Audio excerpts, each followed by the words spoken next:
Y'all, I was not even going to get into it because I'm not a political person.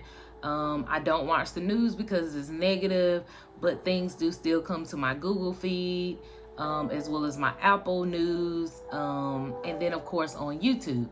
And so it was just something that I thought that I would kind of share my opinion on, because again, we all have opinions.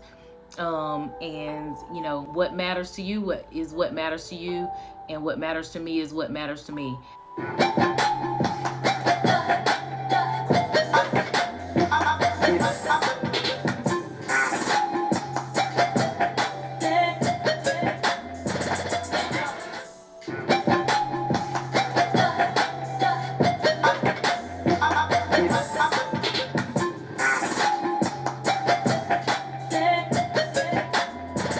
This is Life Endeavors with Lady, and I'm Lady.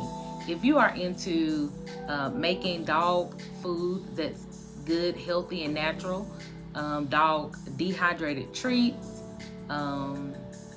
cooking, cleaning, reviews, just anything that goes along with life, then this is the channel for you.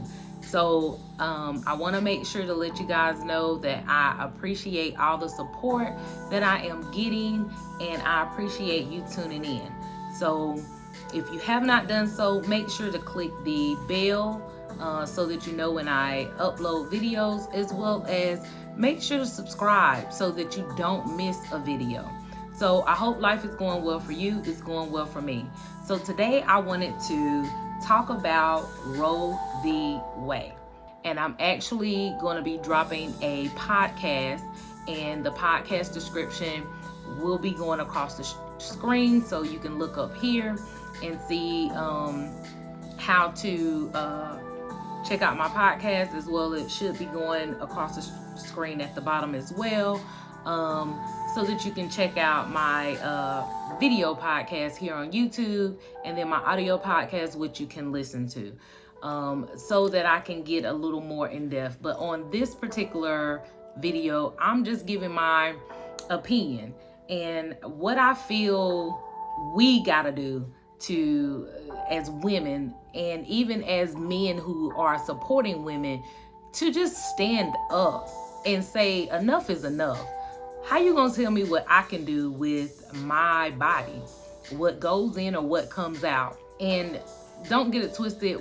We know that we're gonna always need some form of law, just to keep some form of order. However, I mean, y'all taking it back 50 years, and y'all, the Supreme Court is coming on and saying, hey, we're pro-life, we're pro-choice.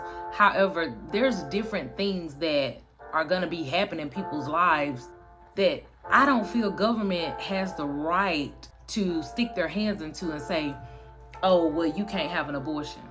I don't remember you being in the bedroom with me. Make it make sense. Now, when it comes to just looking at what women already go through, we don't get equal pay. 50 years ago, a woman couldn't even get a credit card without a man.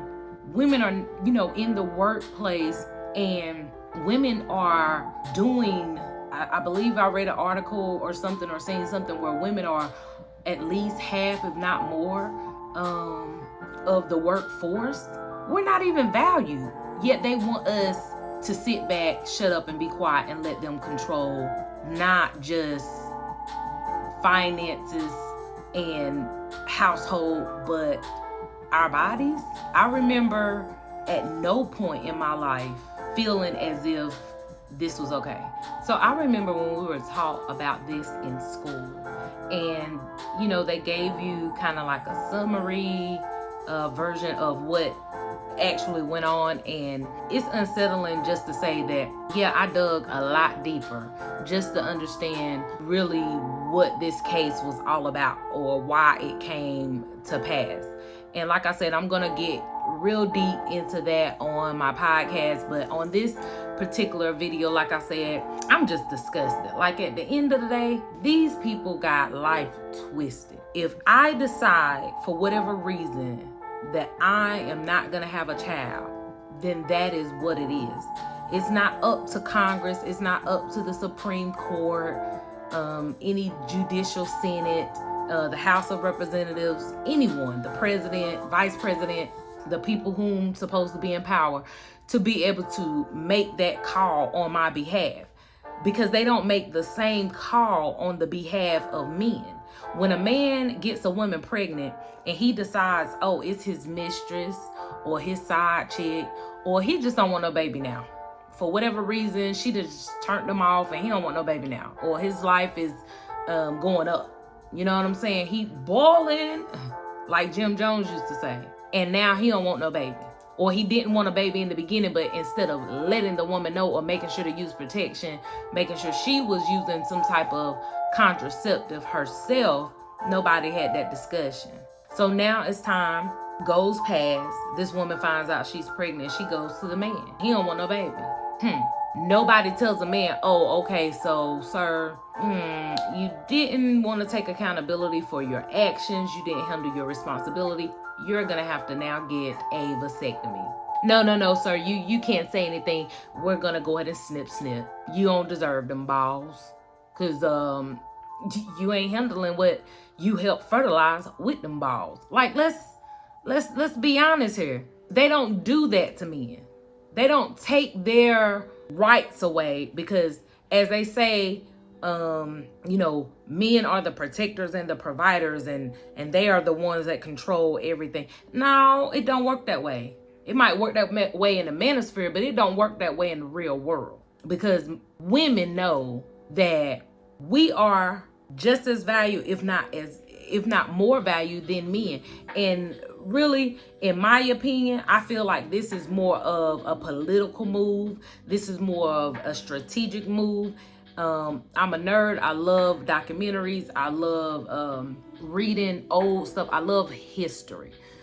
History and social studies was my favorite subject. And so I was able to really realize, just by all the different documentaries I've been watching over the months, just things from different countries, how they are, still dwindling in population, because, the younger generation is not into marriage. They have different views on it, and they don't want to have children. Children to them are a burden or a hindrance due to, the rising costs in living, just the economy overall, and the things that are happening within the economy. So, young people ain't with it. They more focused on careers and having investments, stock market, crypto, whatever. However, the older generation, they are, leaving the workforce in droves. And those family values and things that they had growing up in the 30s and 40s and 50s, 60s, where, the man was the head of everything. People like to say, it's the quote unquote modern women fault. No, it ain't the quote unquote modern women fault. At the end of the day, we just ain't taking the bull that our grandmas them took. We're willing to accept that, hey, I may, be single and may not find the one, and I'm okay with that. Versus saying, oh, I'm just gonna settle for this man because he paying the bills, but he can treat me like crap. He can treat me as if what I do in the household is not valued. Raising 10, 11, 12 kids, cooking and cleaning, making sure his clothes washed, making sure he gets up for work, got lunch for it, all that other stuff. Men back then would come home with their check. The wife handled all the house duties, but he made the money, so he made the rules. Women now are like, no, I can make my own money. Now we can make rules together, or I can continue to make rules by myself, because I was doing this before you, so I can do this while I'm with you, or I can do this after you. It's up to you, sir. And the government is more like saying, no, we're going to take it back. We're going to take it back to the 1800s, and men going to be at the forefront, and y'all women need to sit down. Sit down. What Tamar say? Have several seats. No.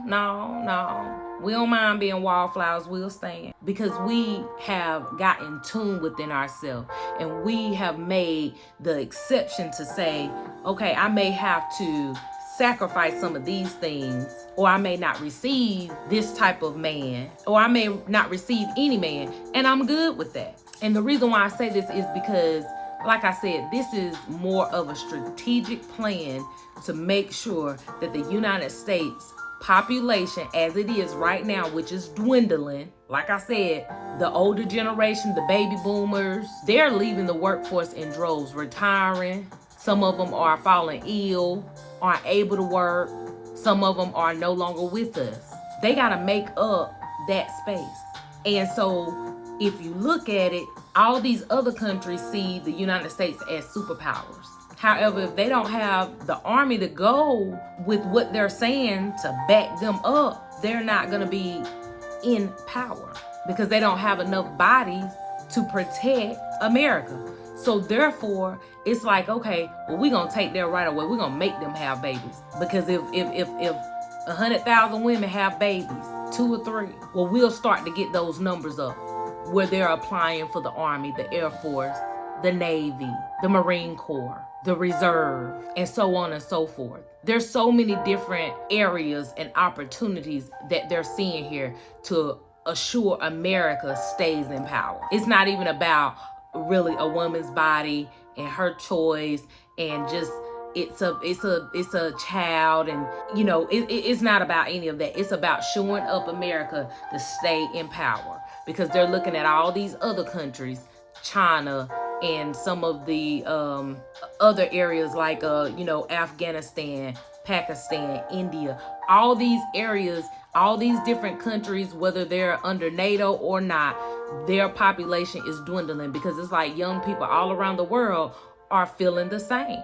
They're feeling the same. And they're like, nah, marriage ain't for me, or having children ain't for me. And so America is like, what can we do? We got to do something. You know what? That Roe v. Wade ain't working for us no more. We gonna scratch that. Take it on out. But they're not realizing that it's going to cause a lot more problems. It's going to cause a lot more problems.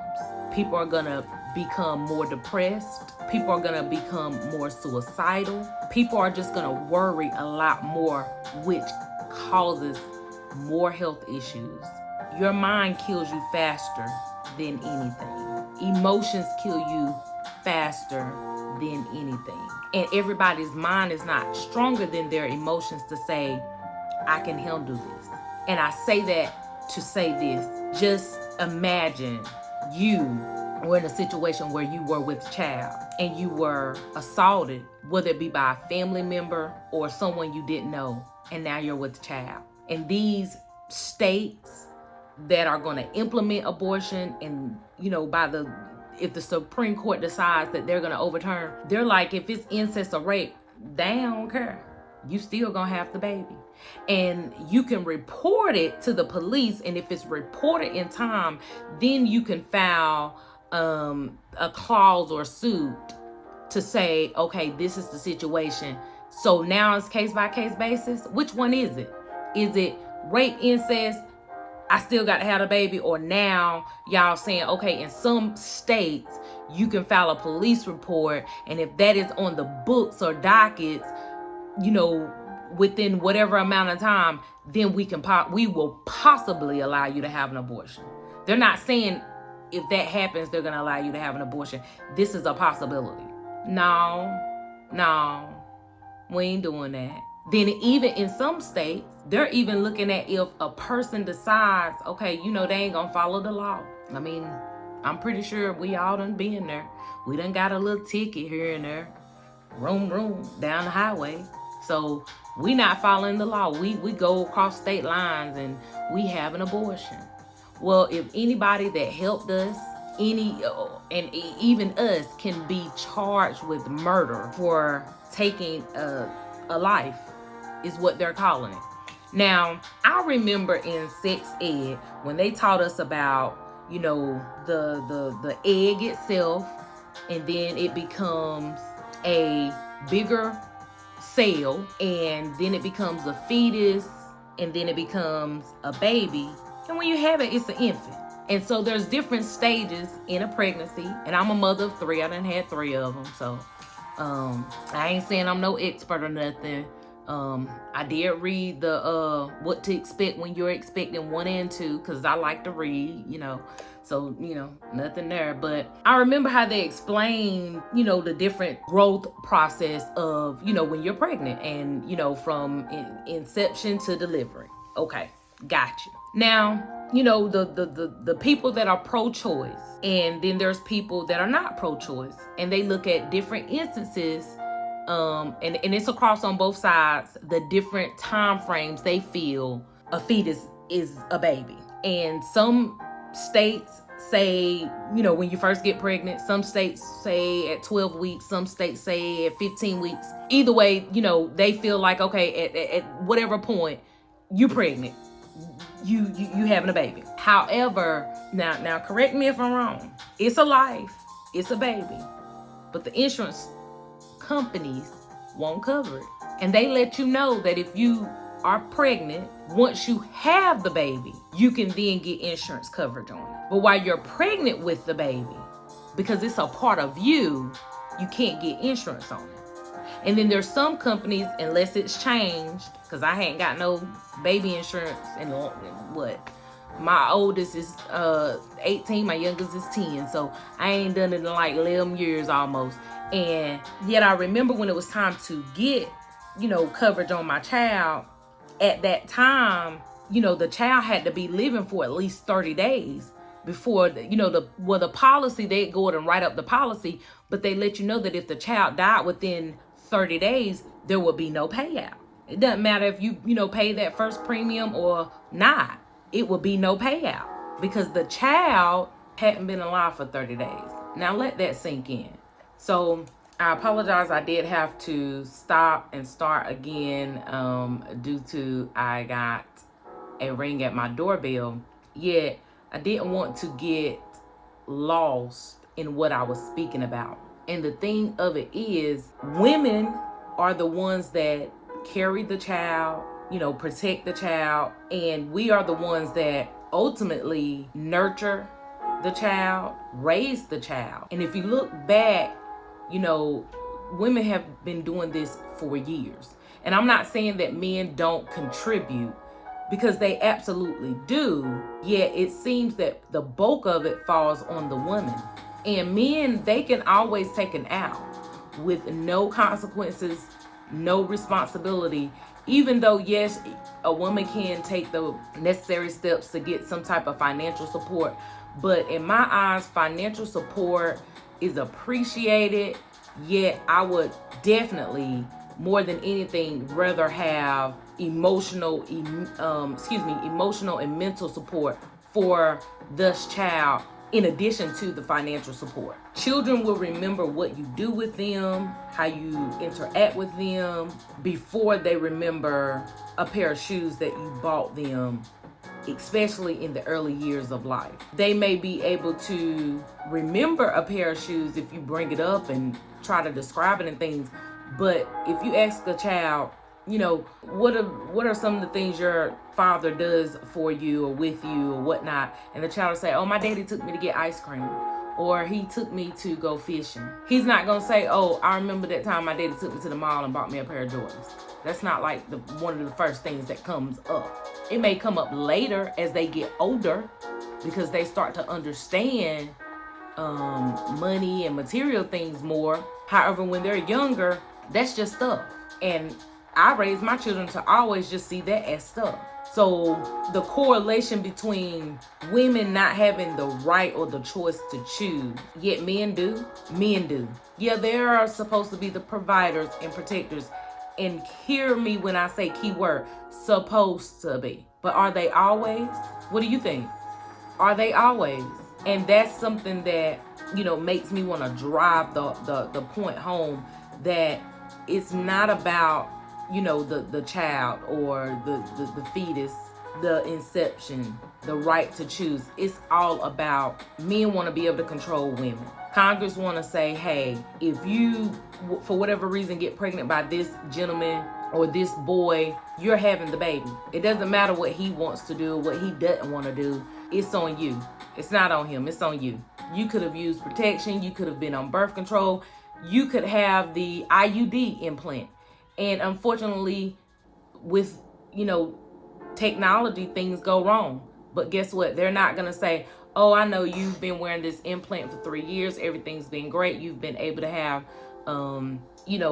sexual encounters with individuals, and you've not had any problems.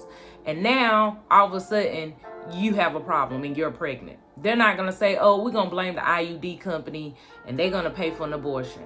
No, it's going to have that baby. Because like I said in the beginning, it's about the bottom line. And America needs to stay in power. And at the rate of where we are now, we are following. We're falling off of that Richter scale or that hierarchy scale to say that we're going to stay in power in the next 5, 10, 20 years because of the birth rates and the death rates. Yet why is it up to women to shore up the population when we were taught to be responsible? Don't have children out of wedlock. Don't have children due to your financial means. And now we're told it doesn't matter what your financial means is, you're going to have a child if you get pregnant. Now, Black women and Hispanics have the most children and they have the most abortions.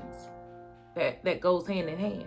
So if you are in a stable situation or environment and then you're not, and you find out that you're pregnant, but your partner and you have decided to call it quits, now you're gonna be on your own to raise a child when you've not previously been there. And you don't want that for yourself. You don't want that for the child. A lot of things go along with that. And I know there's some women that have children with multiple different men and they've raised children on their own, and they may have 1 child or 6 children. However, they got to a place to where they said, I'm not doing this anymore. I've given all that I could give. I'm not able to physically, mentally, emotionally, financially, spiritually, in whatever areas of their life, they're just not able to do it anymore. They should be able to say that and take those necessary actions versus being told, well, too bad. I don't care because you're on the brink of mental health or nervous breakdown. I don't care because, you got pregnant in this last situation is causing you a lot more pain, a lot more turmoil than you've been through. Too bad. Too bad that you lost your job and you really won't be able to care for the child, and now you're going to need to find other avenues to pay your bills. Too bad that you got sick. Well, you're still able to get pregnant, so you're going to have it, even though you're not able to physically care for the child. And what happens when so many women are having children, they don't have access to abortion, and the country becomes overpopulated? Because that's a reality. Look at China when they did their 1-child rule. And they did it because they were overpopulated. They didn't feel that, they could, feed the economy and, the healthcare and all that other stuff. And then they implemented the 1-child rule. Is it then now we're going to go back to abortions? And if this is overturned, if Roe v. Wade is overturned, it's going to bring in so many other areas within our lives that the Supreme Court, Congress, whomever, feels that they can, create a bill or create a proposal. And now they're going to vote on it and say, this is what I think we need to do. You don't live my life, Supreme Court Justice. You don't live my life. You don't know what I go through. Will women be getting sponsors for their mental health as they're going through these pregnancies? Will women be getting guidance and support for the ones who've not ever had any children, don't have any family, or they have family, but it's family that they don't deal with because they were estranged from them for whatever reason? What about the women that grew up in an abusive environment and ran away as soon as they could get the chance? What about those women? Will they be getting any mental health, sponsorships, emotional support, financial assistance? Like, I haven't heard one consequence for the man that gets the woman pregnant. What will be their consequence? Are they going to provide the emotional support? Are they going to provide the mental support? Are they going to provide the financial support if the woman does have emotional or mental anguish from this and unable to provide for the child as needed. What are the men's consequences? And I'm not saying that having a child is a consequence. However, a woman has to do way more than just have a child. She has to teach the child to love and understand the world.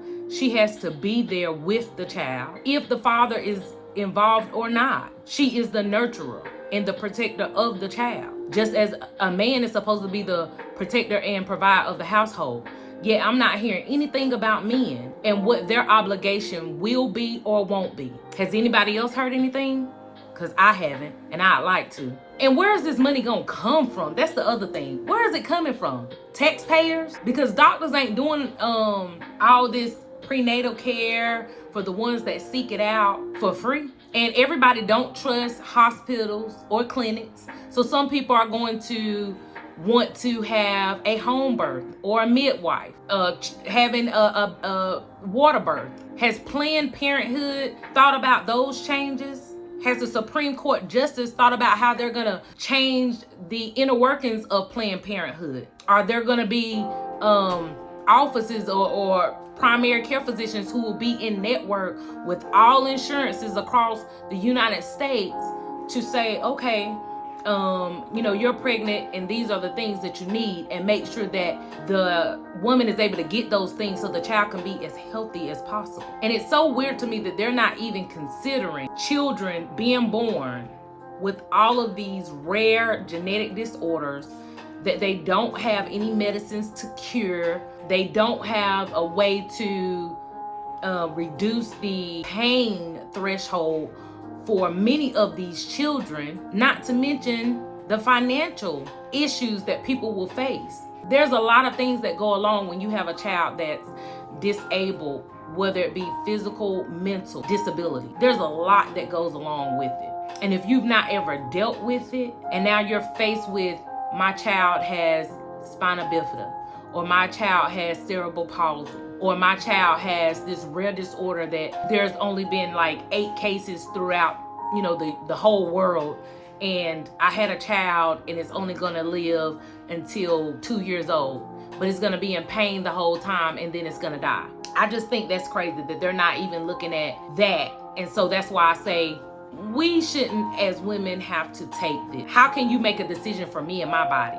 And I don't want this to happen, but I would not be surprised if it did happen to where more women were like, well, you know what? I don't need a man. I can just go buy a toy, or I might cross over to the other side because it's too much with that. And I was on the brink. I ain't know if I wanted a man or a woman. But you know what? This just pushed me over the edge. I'm going to go ahead and be with a woman. That's going to be the lifestyle for me. That's going to make me happy. Or a woman that's just in her fertile years and she's like, well, I'm going to, do other things until I'm not fertile. Or at the first jump, whatever a health issue is, yep, you can go ahead and do a hysterectomy. I don't need it because I ain't having no children. It's too much. I feel that they're going to push people into where even men are going to be like, I'm just going to get a vasectomy because my wife ain't comfortable with this, decision. And I'm not finna put her in a position to where we could possibly get pregnant and it's not our time or it's not the right time. And I'm going to say this because this is my opinion. I don't feel there's any right time to have children. When you have children, life comes with it. You're bringing life into this world, and things are going to come with bringing that life into this world. I don't feel there's any right time to have children, whether you decide to have children when you feel like you're more stable, and that could be, your financial stability. That doesn't mean that your mental or emotional stability is where it needs to be. Some people, their emotional and mental stability may be where it needs to be, but their financial stability is not where it needs to be. So in my opinion, when you do find out that you're with child, you have to make the best decision for you and say, okay, you know what? I feel like I'm in a good place. I'm going to go ahead and have this baby. Or I'm not in a good place. For whatever reason. It could be, like I said, any realm, whether it be physical, mental, emotional, financially, spiritual, whatever it is. if you're not in that place, you're not in that place. And nobody should be able to tell you, well, I don't care if you in that place. We ain't gonna help you not have a baby. You having it. Yeah, you having it. Because I said so. Who are you, sir? Who are you, ma'am? I don't know y'all. Last time I checked, y'all wasn't getting busy with me. I was out here doing that on my own. And so I'm going to make the decision on my own. Because I'm the one that's going to have to deal with the consequences on my own. And again, I just want to say that these are all my opinions. I'm not trying to sway anybody either way. Like I said, I'm not very political. However, I just felt that somebody needed to open up and say, nah, this ain't right. That's just like you being a 5%er, and that's a person that don't eat pork. So you don't eat pork. You ain't ever had pork your whole life, throughout your whole religion.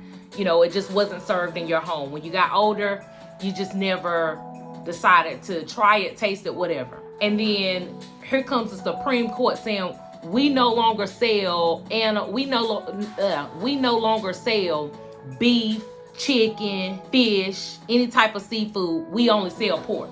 So you gonna eat it or you're not. You gonna eat it or you gonna starve. That's pretty much what they're doing. They're taking your choice away to say, well, I'm gonna eat all this other stuff because I like this other stuff. I'm not into pork. That's as simple as I can get it, because that's what they telling you. You get pregnant, you gonna have this baby. Even though you don't want no baby, ain't ever been a nurturer, you gonna have this baby because you got a uterus and you're able to. So, and for the men out there that do support this particular bill, get ready, because even though they haven't said so yet and I hadn't heard anything yet, I'm pretty sure it'll be coming down the pipeline that monies will be garnished from your wages and things that you don't accept or weren't expecting, because this is going to become a tax issue. This is going to become a bottom line issue. More mouths to feed, more healthcare bills to pay for. And even if you have a healthy, outgoing child, tuition for colleges will go up. I mean, we're already, like I said before, in backwards market. Look at the inflation rate. Look at all of the things that you aren't able to get. They are running out of formula. And so many different women cannot breastfeed for whatever reason. And everyone doesn't have access to alternative milk because of different reasons with their health, or just being able to lactate to feed a child. What are they gonna do about that? Look at all the shortages. What are they gonna do about that? Women are just supposed to figure it out and make a way? Like back in the 1920s, 18 to 1700s, they just gotta figure it out and make a way. So men, if you are in support of this, get ready, because what you don't know, you will soon find out. I promise that. For your support, for your respect, for you understanding that it is a woman's choice. The mental, emotional, physical things that our bodies, our mind, our spirits go through, because it takes a toll. And I don't know what you know or what you don't know, but we thank you. And for the women out there that have had children, all the things that you go through and all the research out there. I mean, there's multiple studies, but I remember one particular one saying that when a woman has a child, it takes twice as long for her body to heal. Like, what? So I got to be, carrying a child around for anywhere from 9 to 10 months. And then it's going to take 20 months, 18 months for my body to just heal, to kind of snap back. And it won't ever be back at full capacity, but it'll snap back to where I'm able to give birth again. If I make the choice that I don't even want to go through that because of my family history, then I should be able to say I don't want to go through that. And that's the end of that. And again, this is just my opinion. What they always say, Generation X, Generation Z, don't follow rules, don't take no mess. Well, just know they will find a way around it. And I am a part of Generation X, so there you go. And at the end of the day, I will not be surprised when all these states are up in arms because people are choosing to move to states that are not pro-choice, or they're choosing to build more tiny houses and live off grid, and just, look to areas and spaces that are less controlled, I should say, or less law enforced. So these societies in these states are gonna have a reckoning just come to pass, and they are going to have to deal with losing their workforce, and even these big corporations, the ones that are supporting, to help their employees to get abortions, such as like Amazon. I think I was watching, I can't remember exactly, but I know Amazon, I believe Citigroup, and there's some that's still, tagging on, but they're gonna basically even like pay up to $4,000 to help their employees cross state lines if this is overturned. And I know that's gonna be another issue or battle, and we'll just see how it turns out. But as you know, when corporations get involved and make their will known, things do change. Not saying that this will change the outcome of this particular bill, yet we gotta wait and see, because like I said earlier in the video, they're even looking at charging individuals that help individuals cross state lines or having abortions. They're going to charge them with murder. So are they going to charge these big corporations with murder, or just that woman and just her cousin or her aunt or her uncle or her sister or her brother or whomever? We'll see how that plays out. So, I mean, it's just so many questions that roll around in my mind, and I love to talk. And so I have a lot more that I want to get into on this subject, but I just wanted to make sure to give you the meat and potatoes and not just be rambling on. So I'm gonna leave you with that. Like, share, comment, and I will definitely get back to you because I do read my comments. And as always, thanks for tuning in. I'll catch you in the next video.